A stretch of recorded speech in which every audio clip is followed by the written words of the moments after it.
നമുക്കിത് കേട്ട് നോക്കാം. അക്കുവ പൊട്ടിച്ചോ? പൊന്നട ഇത്ര ഞാൻ എക്സ്പെക്ട് ചെയ്തില്ല എന്തായാലും. So guys, welcome back to Motor Fuels. Today I am introducing Honda Accord CG6.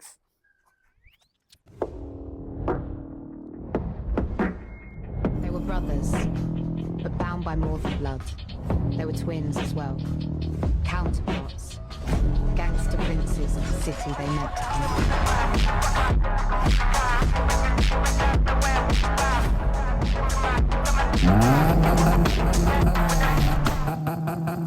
എന്തുകൊണ്ടാണ് നമ്മുടെ ഈ ഒരു ഹോണ്ട അക്കോർഡ് CG6 എന്നറിയപ്പെടുന്നത്? ബിക്കോസ് ഓഫ് ഇതൊരു 6th ജനറേഷൻ അക്കോർഡാണ്. നമ്മുടെ ഇന്ത്യയിൽ ഇത് ഫസ്റ്റ് ജനറേഷൻ അക്കോർഡാണ്, പക്ഷേ ഗ്ലോബലി നോക്കുമ്പോൾ 6th ജനറേഷൻ അക്കോർഡാണ് ഇന്ത്യയിലേക്ക് വരുന്നത്. ഇത് ഏകദേശം ഒരു 2001 to 2003 കാലഘട്ടത്തിലാണ് നമ്മുടെ ഈ അക്കോർഡ് ഇന്ത്യയിൽ ഉണ്ടായിരുന്നത്. അത് കഴിഞ്ഞ് 2003 to 2008 സെക്കൻഡ് ജനറേഷൻ, അതായത് ഗ്ലോബലി 7th ജനറേഷൻ അക്കോർഡ് നമുക്ക് ഇന്ത്യയിൽ ലോഞ്ചായി. ഇന്ത്യയിൽ 3rd ജനറേഷൻ അക്കോർഡ് എന്ന് പറയുമ്പോൾ ഗ്ലോബലി 8th ജനറേഷൻ അക്കോർഡാണ് നമ്മുടെ ഇന്ത്യയിലെ 3rd ജനറേഷൻ അക്കോർഡ്. അപ്പോൾ 2008 to 2013 കാലഘട്ടത്തിലാണ് ഈ 3rd ജനറേഷൻ അക്കോർഡ് നമ്മുടെ ഇന്ത്യയിൽ ഉണ്ടായിരുന്നത്. അങ്ങനെ 2013 നമ്മുടെ അക്കോർഡിൻ്റെ ആ ഒരു ഇര അവസാനിച്ചു. അത് കഴിഞ്ഞിട്ട് പിന്നെ വന്നിരുന്നത് ഒരു ഹൈബ്രിഡ് അക്കോർഡൊക്കെ 2014 ഇറക്കി. അപ്പോൾ അതിലേക്ക് നമ്മൾ കൂടുതൽ പോകുന്നില്ല. അതുപോലെ തന്നെ നമ്മുടെ ഈ ഒരു അക്കോർഡ് വരുന്നത്, ഈ ഒരു CG6 അക്കോർഡ് വരുന്നത് ഒരു 2.3 ലിറ്റർ ഇൻലൈൻ 4 സിലിണ്ടർ എഞ്ചിനാണ്. ഇത് പ്യുവർ VTEC എഞ്ചിനാണ് നമ്മുടെ ഈ ഒരു അക്കോർഡ് വരുന്നത്. അപ്പം ബാക്കിയെല്ലാം അത് കഴിഞ്ഞിട്ട് ഇറങ്ങിയ ജനറേഷൻ അക്കോർഡുകളിലൊക്കെ നമ്മുടെ ഇവിടെ വരുന്ന iVTEC ആണ്. അപ്പോൾ ഇതൊരു പ്യുവർ VTEC ആണ്. VTECന്റെ ഒരു പ്രത്യേകത അല്ലെങ്കിൽ VTECന്റെ ഒരു എന്താണ് ഡിമാൻഡ് ഞാൻ നിങ്ങൾക്ക് പറഞ്ഞു മനസ്സിലാക്കി തരേണ്ട ആവശ്യമില്ല.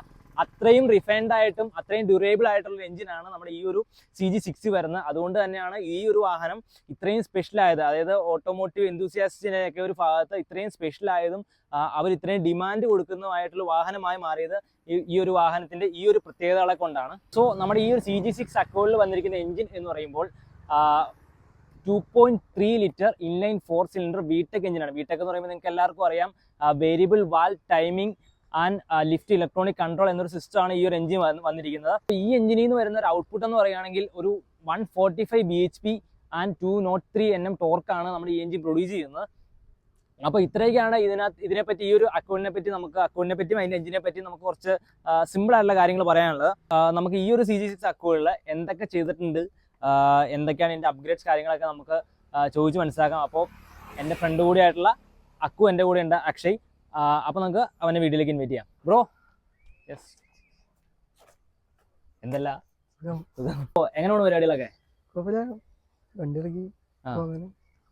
അപ്പോൾ എന്താ ഇപ്പൊ നിലവിൽ എന്ത് ചെയ്യുക? സ്റ്റുഡിയോ ഫോട്ടോഗ്രാഫി, അതിന്റെ കൂടെ ഒരു വണ്ടി പ്രാന്തൻ കൂടി മനസ്സിലുണ്ട്, ഉണ്ടായിരുന്നു. സ്റ്റുഡിയോ എടുത്തോളൂ അല്ലേ? ഓക്കെ. അപ്പോൾ 2 പ്രൊഫഷനാണ് ഓടിക്കുന്നത്, ഒരു വണ്ടിപ്രാന്തനും അതുപോലെ ഒരു ഫോട്ടോഗ്രാഫി ഉണ്ടല്ലേ? ഓക്കെ. അപ്പോൾ നമുക്ക് എന്തായാലും വലിച്ചു കിട്ടുന്നില്ല, നമുക്ക് ഈ ഒരു വാഹനത്തിന്റെ ഭാഗത്തേക്ക് വരാം. അതിനു മുമ്പ് കുറച്ച് കാര്യങ്ങളൊക്കെ ചോദിക്കാനുണ്ട്. ഇതൊരു റെയർ ആയിട്ടൊരു വാഹനമാണ് CG6 അക്കോർഡ്. അപ്പോൾ അതുപോലെ തന്നെ എങ്ങനെയാണ് ഇതിന് എടുത്തത്, അതിന്റെ കുറച്ച് കാര്യങ്ങളൊക്കെ ഒന്ന് പറഞ്ഞുതരാമോ? ജസ്റ്റ് എങ്ങനെയാണ് ആദ്യം തന്നെ ഈ ഒരു വണ്ടി സ്വന്തമാക്കിയത്? ബെൻസ് നോക്കിയായിരുന്നു, കോമ്പസ്. അങ്ങനെ നോക്കി അത് കഴിഞ്ഞിട്ട് പെട്ടെന്ന് ഇൻസ്റ്റയിൽ വേണ്ടി കണ്ടത്. അത് കണ്ട് ഇത് പറ്റി അന്വേഷിച്ചു. അങ്ങനെ നോക്കിയപ്പോ അതില്ല വേണ്ടി. അങ്ങനെ അന്വേഷിച്ച് പിന്നെ എഞ്ചിൻ ഭാഗം നോക്കിയപ്പോ കുഴപ്പമില്ലാത്ത വണ്ടിയാ, റിലയബിൾ ആണ്, കൊണ്ടടക്കാം, പിന്നെ റയറും ആണ്. അങ്ങനെ നോക്കിയപ്പോ എടുത്തു. ഒരു വണ്ടി നോക്കിയായിരുന്നു, അത് ഇഷ്ടപ്പെട്ടില്ല. പിന്നെ ഇത് കണ്ടപ്പോൾ തന്നെ ഇഷ്ടമായി, സെറ്റായി, അഡ്വാൻസ് എടുത്തു. കണ്ടു, ഇഷ്ടപ്പെട്ടു, എടുത്തു. ഓക്കെ. അപ്പോൾ അങ്ങനെയാണ് ഈ ഒരു വാഹനം സ്വന്തമാക്കിയത്. അപ്പോൾ നേരത്തെ തൊട്ട് ഉണ്ടായിരുന്നോ ഇങ്ങനെ ഒരു അക്കോർഡ് എടുക്കണം എന്നുള്ള ഒരു ചിന്ത വല്ലതും ഉണ്ടായിരുന്നു? ഓടിക്കാൻ നോക്കിണ്ടായില്ല. ഞാൻ പറഞ്ഞു, എനിക്കൊരു പോളോ ഉണ്ടായിരുന്നു ആദ്യം. അത് കൊടുത്തിട്ട് പെട്രോൾ എടുത്തിട്ട് സെയിം സാധനം തന്നെ എയർ ചെയ്യാം വൈബിൽ ഉണ്ടായിരുന്നത്. ഡീസൽ പോളായിരുന്നു. അത് കൊടുത്തിട്ട് പെട്രോൾ എടുത്തു. അത് കഴിഞ്ഞിട്ടാണ് ഞാൻ ബെൻസിലേക്ക് നോക്കിയത്, 200 കോമ്പസ് നോക്കി. അപ്പോഴാണ് ഇത് കിട്ടിയത്. പിന്നെ ഇഷ്ടപ്പെട്ടു. JDM ഇഷ്ടമുണ്ടായിരുന്നു, പക്ഷെ അപ്പോഴും പിന്നെ നമ്മുടെ ആളുകൾ സിവിക് നോക്കിയല്ലേ. പിന്നെ പുതിയ മോളിൽ ഹോണ്ടയാണെങ്കിൽ എല്ലാവരും എടുത്ത് പണിത് പോയി. ടൈപ്പ് 3 എല്ലാവരും എടുത്ത് പണിത് തുടങ്ങി. മറ്റേതിനോട് വലിയ താല്പര്യം ഉണ്ടായില്ല, ടൈപ്പ് 2നോട്. അപ്പോഴാണ് ഇത് കണ്ടത്. അപ്പോൾ മറ്റുള്ളവരിൽ നിന്ന് വേറിട്ട് നിൽക്കണം എന്നൊരു ആലോചന ഉണ്ടായിരുന്നു അല്ലേ? എപ്പോഴും ഉണ്ടായിരുന്നു റയർ എടുക്കണം. ഞാൻ ബെൻസ് അങ്ങനെ ആലോചിച്ച് എടുത്തതാണ്, കാരണം ഇവിടെ അധികം ബെൻസ് പണിതില്ലാത്തതുകൊണ്ട് അങ്ങനെ എടുത്തത്. പിന്നെ ഇത് കണ്ടപ്പോൾ ഇത് അതിന് റയറല്ലേ. ഓക്കെ. അപ്പൊ അങ്ങനെയാണ് ഈ ഒരു വാഹനം സ്വന്തമാക്കിയത്. അപ്പോ ഒരുപാട് അന്വേഷിച്ചോ ഇത് കിട്ടാനായിട്ട്? ഒരു മാസമൊക്കെ അന്വേഷിച്ചു. എങ്ങനെയായിരുന്നു ഈ വാഹനം സോഴ്സ് ചെയ്തത്? മാർക്കറ്റ് പ്ലേസ്, OLX, പിന്നെ ഇതിന്റെ കുറച്ച് ക്ലബ് പേജുകളൊക്കെ ഉണ്ട്, അങ്ങനെയൊക്കെ അന്വേഷിച്ചു. കുറെ കിട്ടിയത് അവസാനം മാർക്കറ്റ് പ്ലേസിൽ തന്നെ ഒരെണ്ണം കിട്ടി. അത് കാണാൻ പോയി, മൊത്തം ഷോക്കായിരുന്നു. അത് കഴിഞ്ഞിട്ട് ഞാൻ തിരിച്ചു വന്ന വഴിക്ക് അപ്പിട്ട ആളുണ്ട്, പുള്ളി അപ്പൊ തന്നെ പോസ്റ്റ് തന്നെ ഉള്ളതാണ്. ജസ്റ്റ് ഒരു മണിക്കൂർ ഉണ്ടായുള്ളൂ. ഞാൻ നോക്കി അപ്പൊ തന്നെ കണ്ടു, തന്നെ വഴിക്കായിരുന്നു. തന്നെ വഴിക്ക് കണ്ടു, ആളെ വിളിച്ചു, കോണ്ടാക്ട് ഒപ്പിച്ചു. അപ്പൊ തന്നെ ആളുടെ ഫ്ലൈറ്റിൽ പോയി വണ്ടി നോക്കി. മെയിനായിട്ട് നോക്കി ലീക്ക് ഉണ്ടോന്നാ. ഈ അക്കൗണ്ടിന്റെ ഏറ്റവും വലിയ പ്രശ്നം എന്ന് പറഞ്ഞു കഴിഞ്ഞാൽ സ്റ്റിയറിംഗ് ലീക്ക് ഉണ്ടാവും, ഓയിൽ ലീക്ക് ഉണ്ടാവും. ഇത് അക്കൗണ്ടിന് പരമ്പരയുള്ള സംഭവം, എല്ലാ വണ്ടിക്കും ഉണ്ടാവും, എല്ലാ വണ്ടിക്കും ഉണ്ടാവും. അത് നോക്കി സ്റ്റിയറിംഗ് ലീക്ക് ഉണ്ടായില്ല. ചെറിയൊരു നമ്മുടെ ഈ ഇതിന്റെ അവിടെ നിന്ന്, ഈ റിസർവിന്റെ അവിടെ നിന്ന് കുറച്ച് ലീക്ക് ഉണ്ടായിരുന്നുള്ളൂ. അത് കുഴപ്പമില്ല, പൈപ്പ് മാറ്റി വെച്ചിട്ട്. പിന്നെ മെയിൻ ഓയിൽ ലീക്ക് ഒട്ടും ഉണ്ടായില്ല, കംപ്ലീറ്റ് ഓക്കെ ആയിരുന്നു. അപ്പൊ തന്നെ അഡ്വാൻസ് കൊടുത്തു. പുള്ളി അപ്പം വണ്ടി തരാൻ പറ്റില്ല, നമുക്ക് അപ്പം പേര് പറയാൻ പറ്റില്ല. നെക്സ്റ്റ് ഡേ ഞാൻ അവിടെ പഠിച്ചായിരുന്നു, ക്ലാസ്സിൽ പോയിട്ട് അവിടെ നിന്ന് നേരെ ഫ്ലൈറ്റിൽ പോയി അഡ്വാൻസ് കൊടുത്തു, വണ്ടി എടുത്തു. ഓക്കെ. അപ്പൊ അങ്ങനെയാണ് ഈ ഒരു അക്കോർഡ് സ്വന്തമാക്കിയത്. ഓക്കെ. അപ്പൊ പിന്നെ അന്ന് മുതലേ എടുത്ത തൊട്ട് നമുക്ക് വണ്ടി ഒന്ന് പണിയണം. ഇല്ല, ഞാൻ പണിയുള്ള എടുത്തേ. എന്തായാലും എടുക്കുകയാണെങ്കിൽ എയർ ചെയ്യണം, ഇതിൽ തന്നെ എടുത്ത് എന്തായാലും ഫുള്ള് പണിയാനുള്ള മൈൻഡ് ആയിരുന്നു. ഓക്കെ. ഓള് അതുപോലെ പണിതിട്ട് കൊടുത്താലുണ്ട്, അതെന്തായാലും ചെയ്യണം എന്നുള്ളതിൽ തന്നെ എടുത്തത്. വണ്ടി അത് നിൽക്കണത് കൺഫ്യൂഷൻ ഉണ്ടായുള്ളൂ, അത്ര. അപ്പോ എടുത്തിട്ട് നമ്മുടെ വീട്ടുകാരുടെയും നാട്ടുകാരുടെയും റെസ്പോൺസ് എങ്ങനെയായിരുന്നു? കാരണം ഈ ഒരു വണ്ടി അധികം അങ്ങനെ കാണാറില്ല. കുറെ പേര് വിചാരിച്ച സിറ്റി ആകാം, പിന്നെ സിറ്റി വലിപ്പം ഉള്ളതുകൊണ്ട് പിന്നെ ആൾക്കാർ ചോദിക്കുള്ളൂ ഏതാ വണ്ടിയെന്ന്. സിറ്റി ആണെന്ന് വിചാരിച്ചു, പഴയ മോഡല്. അവരുടെ ഒക്കെ ചോദിക്കും, കുറെ പേര് ചോദിക്കും സിറ്റി ആണോ ഏതാ വണ്ടി എന്ന് ചോദിക്കും. എക്കോടാന്ന് പറയും, ഒരു ഇത് കണ്ടല്ലോ എന്ന് പറയും. നമ്മൾ പറഞ്ഞു കൊടുക്കും, അധികം ഇറങ്ങിയിട്ടില്ല. അങ്ങനെ വീട്ടുകാർക്കായാലും ആദ്യമൊക്കെ ഇഷ്ടമായി, നല്ല വണ്ടിയായിരുന്നല്ലോ. കാരണം എല്ലാം കൊണ്ടും സെറ്റാണ് വണ്ടി. ഇപ്പോൾ ഫാമിലി യൂസ് ആയാലും നമുക്ക് ഇങ്ങനെ പണിതിട്ടില്ല, സ്റ്റോക്കാണ്. ഈ ഫാമിലി യൂസ് അടിപൊളി വണ്ടിയാണ്, ഒരു പ്രീമിയം ലുക്ക് ഉണ്ട്. നല്ല കംഫർട്ടാണ്, സീറ്റ് നല്ല കംഫർട്ടാണ്, ഓടിച്ചിട്ട് നല്ല കംഫർട്ടാണ്. എല്ലാം കൊണ്ടും വണ്ടി നല്ല വണ്ടിയാണ്, ഫാമിലി യൂസിന് പറ്റിയൊരു വണ്ടിയാണ്, ലക്ഷറി ആയിട്ട് നടക്കാൻ പറ്റിയൊരു സെറ്റ് വണ്ടിയാണ്. പണിയണവരെ പിന്നെ പണിയുമ്പോ നമ്മള് കുറച്ച് കുറഞ്ഞു വരുമല്ലോ. അതിപ്പോ ഏത് വണ്ടി സ്റ്റോക്ക് കിട്ടുന്ന കംഫർട്ട് നമുക്ക് കിട്ടില്ല, വേണ്ടി വരും. കാരണം ലുക്ക് നമ്മൾ കുറച്ച് ഇമ്പ്രൂവ് ചെയ്യുമ്പോൾ നമുക്ക് ഇനിയിപ്പോ ഈ വാഹനത്തിന്റെ അപ്ഗ്രേഡ്സിലേക്ക് വരാം. എന്താണ് ആദ്യമായിട്ട് ഇതിനകത്ത് ചെയ്തൊരു അപ്ഗ്രേഡ്? എക്സോസ്റ്റ്.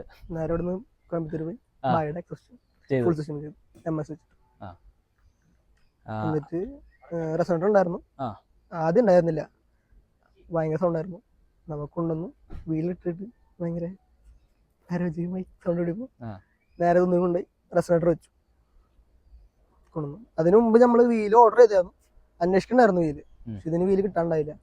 അതിനിടയ്ക്ക് തന്നെ നമ്മൾ വീല് തപ്പണ്ടായിരുന്നു. ഇതിന്റെ 4x114 നമ്മുടെ 800 സെന്ന്, എസ്റ്റീം, സിഡിയ, സൊണാറ്റ അങ്ങനെ വേണ്ടി മാത്രമേ തന്നെയുള്ളൂ. ഭയങ്കര റയറ കിട്ടാനായിട്ട്. അങ്ങനെ നോക്കി കുറെ അന്വേഷിക്കണം ഇത് കിട്ടാനായിട്ട്. ഉണ്ട് കുറെ എണ്ണം, പക്ഷെ എല്ലാം അത്യാവശ്യം ഇറങ്ങിപ്പോയ പാറ്റേൺസ് ആയിരുന്നു. അങ്ങനെ അത് കഴിഞ്ഞിട്ട് ഒരു 4-5-6 മാസം വെയിറ്റ് ചെയ്തു. അതിലേക്ക് 1-2 വന്നു. ഒരെണ്ണം BBSന്റെ ആയിരുന്നു, BBS യൂസ് ചെയ്തായിരുന്നു. ഞാൻ എഞ്ചിൻ സ്പെക്സ് കാര്യങ്ങളൊക്കെ ഞാൻ പറഞ്ഞു. അപ്പോൾ അക്കു, ഇനിയിപ്പോ എന്താണ് ഇതിനകത്ത് വരുത്തിയിരുന്ന ആ ഒരു സ്റ്റോക്കിൽ നിന്ന് വരുത്തിയിരുന്ന അപ്ഗ്രേഡ്സ് എന്തൊക്കെയാ? നമ്മള് ഹെഡർ ചെയ്തു, MS വെച്ചിട്ട്. പിന്നെ ഷട്ട് ബാർ വെച്ചിട്ടുണ്ട്, എയർ ഫിൽറ്റർ വെച്ചിട്ടുണ്ട്. പക്ഷെ നമ്മുടെ ഈ എയർ ഫിൽറ്ററിന്റെ ഇത് പോയിരിക്കുക, ചുങ്ങി പോയിരിക്കുക. വേറെ ഓർഡർ ചെയ്തിട്ടുണ്ട്, വരണ പിന്നെ ഓപ്പൺ ആയിട്ട് വെച്ചേക്കാം. അത് അപ്പെക്സർ കിട്ടാണ്ടായില്ല, അത് ഓർഡർ ചെയ്ത് വന്നിട്ടുണ്ട്. കൊറിയർ ചെയ്ത് കിട്ടി കഴിഞ്ഞാൽ വെക്കും. പിന്നെ ഇതൊന്ന് ചേഞ്ച് ചെയ്യാനുള്ള പ്ലാൻ ഉണ്ട്. ഫ്രണ്ട് കുറച്ചുകൂടി കയറ്റിക്കാൻ, ബാക്കോട്ട് കൊണ്ടുപോയിട്ട് അവിടെ ഗ്യാപ്പ് കുറച്ചുകൂടെ എയർ ഇൻടേക്കിന്. അപ്പോൾ പിന്നെ ഫുൾ സിസ്റ്റം എക്സോസ്റ്റ് ഫസ്റ്റ് എന്ന് പറഞ്ഞാൽ ഇവിടുന്ന് ഹെഡർ മാത്രം MS, ഹെഡറിന്റെ അവിടെ നിന്ന് തുടങ്ങി മൊത്തം അടിയിൽ നിന്ന് തുടങ്ങി മൊത്തം സ്ട്രൈറ്റ് പൈപ്പ് മൊത്തം MS. ഇത് ഹെഡർ മാത്രം ബാഗ് അവിടെ നിന്ന്, സ്ട്രൈറ്റ് പൈപ്പ് മൊത്തം ഡാനിഷിന്റെ അവിടെ നിന്ന് ഗെയിം 17 2005 പൈപ്പ്. ഓക്കെ. അപ്പൊ എങ്ങനെയുണ്ട് എക്സോസ്റ്റ് ചെയ്തിട്ട്? സാറ്റിസ്ഫൈഡ് ആണോ? പിന്നെ നാട്ടുകാർ സാറ്റിസ്ഫൈഡ് ആണോ? നാട്ടുകാർ ഭയങ്കര സാറ്റിസ്ഫൈഡ് ആണ്. അതൊന്നും പറഞ്ഞിട്ടില്ല. പ്രാവശ്യം കുറെ കിട്ടിയായിരുന്നു, അത് വീഡിയോ എടുത്ത് അയച്ചു കൊടുത്ത. അങ്ങനെ വേറെ വിഷയം ഒന്നും ഉണ്ടായിട്ടില്ല ഇതുവരെ. പിന്നെ ഇപ്പോൾ സ്ട്രേറ്റ് ഫുൾ സ്ട്രേറ്റാ, വേറെ ഒന്നും പ്രശ്നമായിട്ടൊന്നും ഇല്ല. ആ. ഒക്കെ സ്ട്രേറ്റ് വെച്ചേക്കാണ്. ഓക്കെ. അപ്പോൾ എഞ്ചിന്റെ സൈഡിൽ സത്യം പറഞ്ഞു കഴിഞ്ഞാൽ ഇതുപോലുള്ള ചെറിയ ചെറിയ പരിപാടികൾ ചെയ്തിട്ടുള്ളൂ. ഇനി വരും. ഇനി വരുന്നുണ്ട്, ഫ്യൂച്ചർ അപ്ഗ്രേഡ്സ് ഒക്കെ വരുന്നുണ്ടല്ലേ? ഓക്കെ, മതി നമ്മൾ വെയിറ്റിംഗ് ആണ്. അപ്ഗ്രേഡ്. ഓക്കെ, അപ്പൊ നമുക്ക് ഇനി വേറെന്താ ചെയ്തേക്കുന്നത്? വേറെ പിന്നെ എയർ ചെയ്തു. നമുക്ക് അങ്ങോട്ട് സൈഡിലേക്ക് അല്ലേ? എയർ ചെയ്തിട്ടുണ്ട് ആ. എന്നെ വണ്ടി ആ മുമ്പും പോളും ചെയ്തു അവിടെ തന്നെ. അങ്ങനെ ട്രസ്റ്റ് വൃത്തിയായതുകൊണ്ട് അവിടെ തന്നെ ചെയ്തു. സമയം എടുത്തു, മൊത്തം ഒരു R&D ആയിരുന്നു. നമുക്ക് ആദ്യം ചെയ്തല്ലോ, ഈ ഒരു വാഹനത്തിൽ കൊറേ ചെയ്ത് മാക്സിമം ഡ്രോപ്പ്. അപ്പൊ മൊത്തം നമ്മുടെ ഏകദേശം എക്സോസ്റ്റ് നിലത്ത് മുട്ടിക്കണേ. ഫ്രണ്ട് എഞ്ചിൻ ഫുൾ ഡ്രോപ്പ് ഇടുമ്പോ ഫ്രണ്ട് എഞ്ചിന്റെ അവിടെ 5 mm ഗ്യാപ്പ് ഉള്ളൂ. 5 mm ഗ്യാപ്പ് ഉള്ളൂ.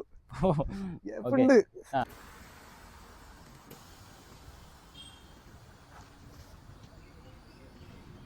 അപ്പൊ നമുക്ക് ഈ ഒരു ഫുൾ ഡ്രോപ്പ് ഇട്ട് നമുക്ക് എന്തായാലും ഓടിക്കാൻ പറ്റില്ല. ജസ്റ്റ് നമുക്ക് എവിടെയെങ്കിലും ഷോ പർപ്പസ് ആയിട്ട് എവിടെയെങ്കിലും കൊണ്ടുപോയി ഫുൾ ഡ്രോപ്പ് ഇട്ട് കൊണ്ടിടാം. എക്സോസ്റ്റ് മൊത്തം നിലത്ത് ഇപ്പൊ മുട്ടിയിട്ട് പതിഞ്ഞിരിക്കുക. എന്തായാലും എവിടേക്കും നീക്കാൻ പറ്റില്ല. ഓക്കെ, അപ്പൊ എയർ ചെയ്തിട്ടുണ്ട്. അതാണ് മെയിൻ ആയിട്ട് സസ്പെൻഷൻ ഭാഗത്ത് ചെയ്തേക്കുന്നത്. വീൽസ് എവിടുന്ന സോഴ്സ് ചെയ്തേ?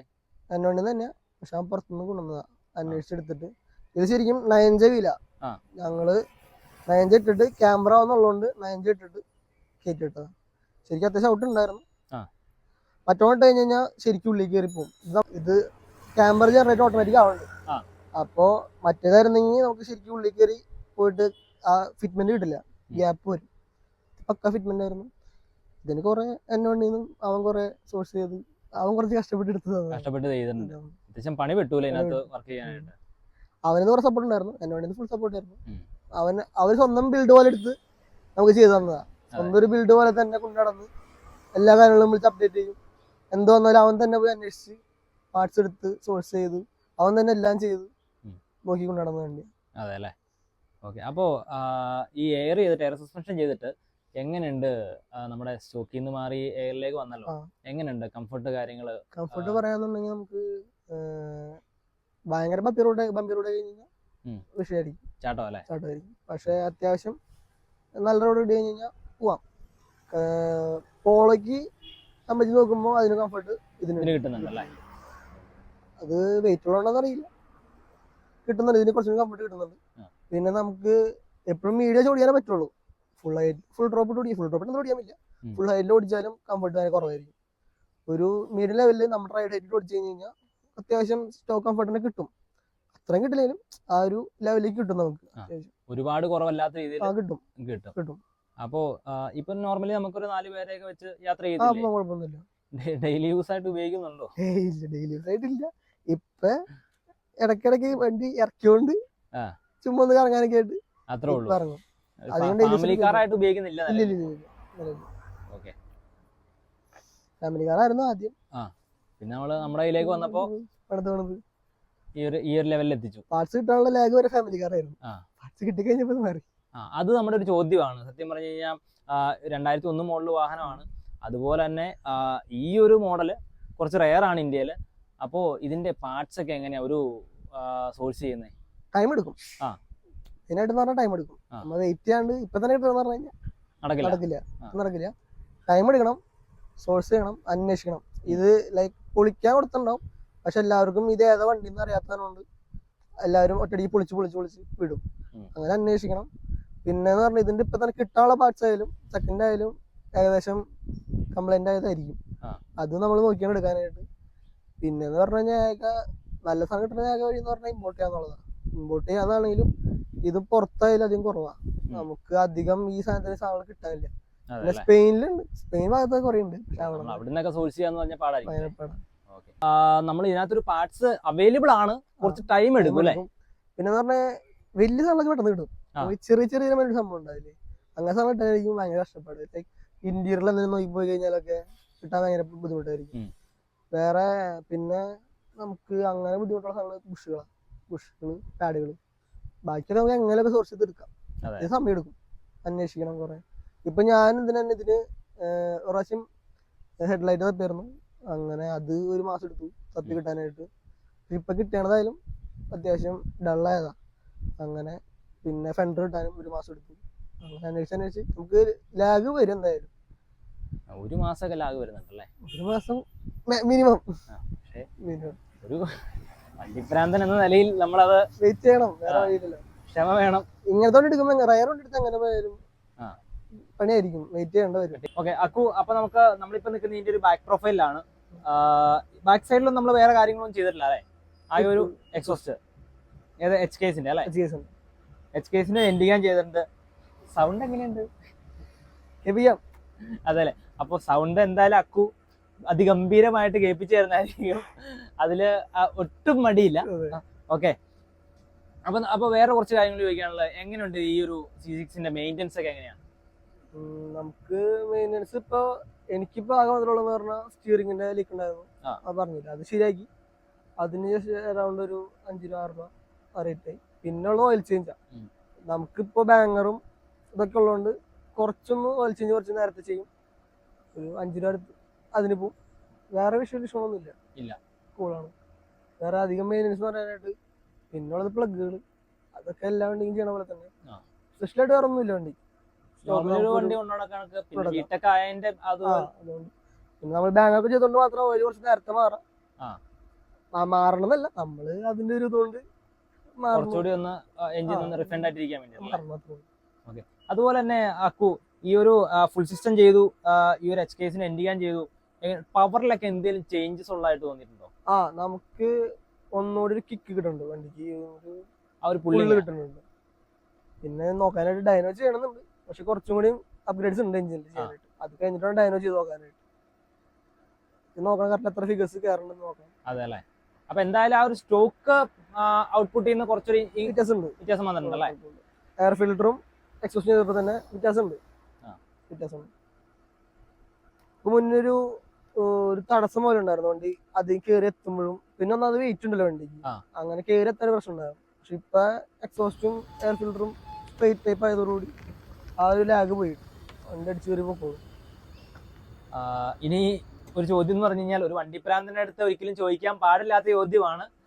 പക്ഷെ ഇന്ത്യയിലെ എല്ലാവരും അറിയാൻ ചോദിക്കാൻ ആഗ്രഹിക്കുന്ന ചോദ്യം കൂടിയാണ്. സോ ഇതിന്റെ ഈ ഒരു എക്സോസ്റ്റും കാര്യങ്ങളും ചെയ്യുന്നതിന് മുമ്പും അതുപോലെ ചെയ്ത് കഴിഞ്ഞിട്ടുള്ള മൈലേജ് ഒന്ന് റിവീൽ ചെയ്യാവോ? കമ്പനി പറയണത് 7-8 ഓക്കെ, 6 കിട്ടും. 6 കിട്ടുന്നുണ്ട്. അത് കഴിഞ്ഞിട്ട് ഇപ്പൊ ഒരു 4 കിട്ടുന്നു പ്രതീക്ഷിക്കണം. 4 ഒക്കെ കിട്ടുന്നുണ്ട്, ഏകദേശം ഒരു 4 കിട്ടുന്നുണ്ട്. ഓക്കെ, 4 കിലോമീറ്റർ മൈലേജ് ഉള്ളൂ അല്ലേ? പിന്നെ പറഞ്ഞു കഴിഞ്ഞാൽ 4,500 കഴിഞ്ഞാൽ വിട്ട് കിക്കിങ് ചെയ്യും. കിക്കിങ് ചെയ്ത് കഴിഞ്ഞാൽ പെട്രോൾ അത്യാവശ്യം ഒന്നുകൂടി ഡ്രോപ്പ് ആവും അല്ലേ? അതുവരെ അത് നമുക്ക് വെറുതെ പതിയെ നോർമൽ യൂസ് ചെയ്ത് കൊണ്ടുപോകണമെന്നുണ്ടെങ്കിൽ ഒരു 5 അതുവരെ കിട്ടും. വീട്ടക്ക് കിക്കിങ് ചെയ്ത് തുടങ്ങി ഫുൾ ടൈം വീട്ടക്കിനെ അടിച്ച് ഓടിച്ചു കഴിഞ്ഞാൽ അത്യാവശ്യം കാലും കൊടുത്ത് ഓടിച്ചു കഴിഞ്ഞാൽ പോവും അല്ലേ? പിന്നെ അത്യാവശ്യം കാലം ഓടിക്കാന്ന് പറഞ്ഞു കഴിഞ്ഞാൽ നമ്മളോട് അധികം ഇത് കിട്ടില്ല, ഗ്യാപ്പില്ല. അപ്പൊ എക്കണോമിക്കലായിട്ട് നമുക്കൊരു 5 കിലോമീറ്റർ ഓടിക്കാം, അത് നോൺ എക്കണോമിക്കലായിട്ട് അതിൽ താഴെ ഓടിക്കാം. ഓക്കെ, അപ്പോ ഇത്രയൊക്കെയാണ് വാഹനത്തെ പറ്റി പറയാനുള്ളത്. പക്ക സ്ലീപ്പർ എന്ന് പറയാൻ പറ്റില്ല, കുറച്ചൊക്കെ എക്സ്പീരിയൻസ് വേണം. പക്ഷെ മെയിൻ ആയിട്ട് ഞാൻ ഫോക്കസ് ചെയ്യുന്നത് എഞ്ചിനും ഇന്റീരിയറും. മാക്സിമം വെയിറ്റ് റിഡക്ഷൻ ചെയ്യുക, അങ്ങനത്തെ സെറ്റപ്പിലാണ് ചെയ്യണേ. അടുത്ത എന്തായാലും വന്നാൻ പോകുന്ന സമയമൊക്കെ അങ്ങനത്തെ ആയിരിക്കും. അപ്പൊ അതിന്റെ ഭാഗമായിട്ട് നമ്മൾ എയർ സസ്പെൻഷൻ ചെയ്തു. അപ്പോ എങ്ങനെയുണ്ട് സ്റ്റെബിലിറ്റി കാര്യങ്ങളൊക്കെ? നമുക്ക് അത്യാവശ്യം സ്റ്റെബിലിറ്റി ഉണ്ട്, കൂടിയിട്ടുണ്ട്. പിന്നെ ഡ്രോപ്പ് ഇട്ട് ഒരു മിഡിൽ ലെവലിൽ ഹൈറ്റ് ഓടിക്കാന്നുണ്ടെങ്കിൽ നല്ല സ്റ്റെബിലിറ്റി നമുക്ക് ഫീൽ ചെയ്യാൻ പറ്റും. മുമ്പ് സ്റ്റെബിലിറ്റി ഉണ്ടായിരുന്നു, അതേ സ്റ്റെബിലിറ്റി നമുക്ക് ഇതിൽ ഫീൽ ചെയ്യാൻ പറ്റും. വേറെ ഒരു ഇതുമില്ല, വിഷയമില്ല. കുറെ പേരെടുത്ത് പറഞ്ഞു ചെയ്ത് കഴിഞ്ഞാൽ സ്റ്റെബിലിറ്റി കുറയും, അങ്ങനെയൊക്കെ ഉണ്ടായിരുന്നു. പോളോയ്ക്ക് കുറച്ച് ചെറിയൊരു വിഷയം ഉണ്ടായിരുന്നു, പക്ഷെ ഇതിന് അങ്ങനത്തെ ഒരു പ്രശ്നങ്ങളൊന്നുമില്ല. ഒട്ടുമില്ല. ഓക്കെ, അപ്പൊ അക്കു എന്തെങ്കിലും ലോങ് ഡ്രൈവ് എക്സ്പീരിയൻസ് ഷെയർ ചെയ്യാനുണ്ടോ? എയർ ചെയ്ത പിന്നെ പോയിട്ടില്ല. അതിന് മുന്നേ നമുക്ക് മൂന്നാർ, കോയമ്പത്തൂർ എയർ ചെയ്തിട്ട് ലോങ് ആയിട്ട് പോയിട്ടുള്ളത് മലപ്പുറം പോയി, അവിടം വരെ കുഴപ്പമൊന്നുമില്ല. ഫീൽ എക്കണോമി വെച്ച് ബാക്കിയെല്ലാം കപ്പൊക്കെയാണ്, അടിപൊളിയാണ്. കംഫർട്ട് എല്ലാം കൊണ്ട് വണ്ടി ഓക്കെയാണ്. അക്കോട് നല്ല വെയിറ്റ് അല്ലേ, അപ്പൊ അത് കാരണം എന്തായാലും ഒരു കംഫർട്ട് സാധ്യതയില്ല. റോട്ടിൽ നിന്ന് പറഞ്ഞു പോരില്ല, വിഷയമൊന്നുമില്ല. മൈലേജിന്റെ ഒരു ഇഷ്യൂ ആണ്, കുറച്ച് വലിയ ഇഷ്യൂ ആണ്. പക്ഷെ നമ്മളത് കെയർ ചെയ്യുന്നില്ല എന്നുള്ളൊരു ഇതേ ഉള്ളൂ. പെട്രോൾ അടിക്കുന്നു, ഓടിക്കുന്നു, നമുക്ക് ഇതിന്റെ ഇന്റീരിയറിലേക്ക് വരുമ്പോൾ എന്തൊക്കെയാണ് ചേഞ്ചസ് വരുത്തിയിരിക്കുന്നത്? ഇതിലെന്ന് പറഞ്ഞു കഴിഞ്ഞാൽ സീറ്റ് മാറ്റി, സീറ്റ് മാറ്റി, പിന്നെ സ്റ്റിയറിംഗ്, ഉം. പിന്നെ ഹബ്ബുകൾ സെറ്റ് മൊത്തം മാറ്റി, ഉം. പിന്നെ എയർ സസ്പെൻഷൻ യൂണിറ്റ് യൂണിറ്റ് വരുന്നുണ്ട്, ആ ഒരു ഗേജും വരുന്നുണ്ട്. ഇന്ത്യയിൽ നമ്മൾ തുടങ്ങിയിട്ടുള്ളൂ ഉം. ചെയ്ത് വരുന്നു. ഇനിയിപ്പോൾ ബാക്കിൽ സീറ്റിലിൻ്റെയും ഒരു റൈൽ സ്പെക്ക് ഒരു വേബിൽ വെക്കും. ഓക്കെ, റാലി സ്പെക്ക് എന്ന് പറയുമ്പോൾ എങ്ങനെയാ, റോൾ ഗേജ് ഒക്കെ ചെയ്യുന്നുണ്ടോ? റോൾ ഗേജ് ചെയ്യും, കംപ്ലീറ്റ് റോൾ ഗേജ് ചെയ്യും. ഇവിടെ നിന്ന് ഫ്രണ്ട് വരാൻ റോൾ ഗേജ് ചെയ്യും, 6 പോയിന്റ്. പിന്നെ കംപ്ലീറ്റ് ഡിലീറ്റ് ചെയ്യും. പിന്നെ കുറച്ച് സംഭവങ്ങളുണ്ട് അതല്ലേ ഫ്യൂച്ചറിൽ. ഓക്കെ, അതൊക്കെ എന്തായാലും ഉദ്ദേശിക്കുന്നത് നടക്കട്ടെ എന്ന് ഞാൻ പ്രാർത്ഥിക്കുകയാണ്. സോ അപ്പൊ ഇതാണോ നമ്മുടെ ആ ഒരു ബാങ്കർ കിറ്റിന്റെ യൂണിറ്റ്? അതാണ് ബാങ്കിന്റെ ടിക്കറ്റ്. അപ്പോ ഇതിനകത്ത് എങ്ങനെയാ അതിന്റെ വർക്കിംഗ് കാര്യങ്ങളൊക്കെ? നമ്മളിപ്പോ സ്വിച്ച് വെച്ചാണത് ഹാൻഡ് ബ്രേക്കിലേക്ക്. ആ. ഹാൻഡ് ബ്രേക്കിന്റെ ഫസ്റ്റ് സ്റ്റെപ്പില് ബാങ്കർ ഓണാവും. ഉം. ഒരു നമ്മുടെ വീട്ടിലേക്ക് ചെയ്യുന്ന സമയമാകുമ്പോൾ അവിടെ പൊട്ടും. അപ്പോ ഇതിനകത്ത് എത്ര ട്യൂണിങ് ചെയ്തിട്ടുണ്ട് നിലവിൽ? നമുക്ക് ഒറ്റ ട്യൂണിങ് മാത്രമേ ഉള്ളൂ. ഗൺ ഷോട്ട് ഗൺഷൂട്ടും ആ ഒരു ഒറ്റ ട്യൂണിങ് മാത്രമേ നിലവിൽ ബോക്സ് ചെയ്തിട്ടുള്ളൂ. പോലെ നമുക്ക് വേണമെങ്കിൽ അത് അപ്ഗ്രേഡ് ചെയ്ത് 2-3 ട്യൂണിങ് ചെയ്യാൻ പറ്റുമോ? പറ്റും. പക്ഷെ അതിന് നല്ലത് ഒറ്റ ട്യൂണാന്ന് തോന്നുന്നു. അത് അക്കൗണ്ട് ഒരു കുറച്ചുകൂടി സ്ട്രെസ് കുറവായിരിക്കും. അതല്ലേ, ആ ഒരു പേഴ്സണൽ ഒപ്പീനിയൻ കൊണ്ട് ചെയ്തിട്ട് ഇൻട്രസ്റ്റ് കൊണ്ട് ചെയ്തതല്ലേ? ഓക്കെ, അപ്പൊ ഇത്ര ഇന്ത്യയിൽ വരുമ്പോൾ സിമ്പിൾ ആയിട്ടുള്ള കാര്യങ്ങളാണ് ചെയ്തിട്ടുണ്ട് നിലവിൽ. അപ്പോൾ ഫ്യൂച്ചറിൽ കുറെ അപ്ഡേറ്റ്സ് കാര്യങ്ങൾ വരുന്നുണ്ട്. അപ്പൊ എന്തായാലും അതൊക്കെ ചെയ്യേ. അപ്പൊ നമുക്ക് പറ്റുവാണെങ്കിൽ ഒരു വീഡിയോ കൂടി ചെയ്യാം. ഇന്ത്യയിലും കാര്യങ്ങളും അതുപോലെ എഞ്ചിൻ പെർഫോമൻസിന്റെ കാര്യത്തിലൊക്കെ ഒരുപാട് മാറ്റങ്ങൾ കൊണ്ടുവരുന്നുണ്ട്. അപ്പൊ ഇതൊരു റയർ വാഹനമാണ്. അപ്പൊ നമ്മള് ആ ഒരു ഉദ്ദേശത്തിന് കൂടിയാണ് വീഡിയോ ചെയ്തത്. സോ അക്കു, നമുക്കിനി എല്ലാരും കാത്തിരുന്ന ഒരു കാര്യങ്ങളൊക്കെ ഒന്ന് ആ ഒരു പെർഫോമൻസ് സൈഡിലേക്കും അതുപോലെ ഓഫ് കോഴ്സ് ഭയങ്കര നിങ്ങൾക്ക് കേൾക്കണ്ടേ ആ ഒരു ഗൺഷോട്ട് കാര്യങ്ങൾ നിങ്ങൾക്ക് കേൾപ്പിച്ചു തരാം. സോ നമുക്ക് ഈ ഒരു പ്ലേസിൽ പറ്റില്ല, കുറച്ചങ്ങോട്ട് പോയി കഴിഞ്ഞിട്ട് എവിടെയെങ്കിലും ഒഴിവുള്ള ഒരു സ്ഥലത്ത് നോക്കി നമുക്ക് പൊട്ടിക്കുക. അപ്പൊ നമുക്ക് ഈ ഒരു CG6 അക്കോർഡിന്റെ എക്സസോട്ട് നോക്കാം. ആ ഒരു ബാങ്കർ കിറ്റ്, ആ ഡെഡ് ഷോട്ട് നമുക്കത് കേട്ട് നോക്കാം. അക്കോ പൊട്ടിച്ചോ? ഇത് ഓക്കെയാ? ചെക്കിങ് പൊന്നേ മതി. എന്റെ 2 മിനിറ്റത്തേക്ക് ചെവി ഒന്നും കേൾക്കത്തില്ലായിരുന്നു. ഓ വിഷയം പൊന്നട, ഇത്ര ഞാൻ എക്സ്പെക്ട് ചെയ്തില്ല എന്തായാലും.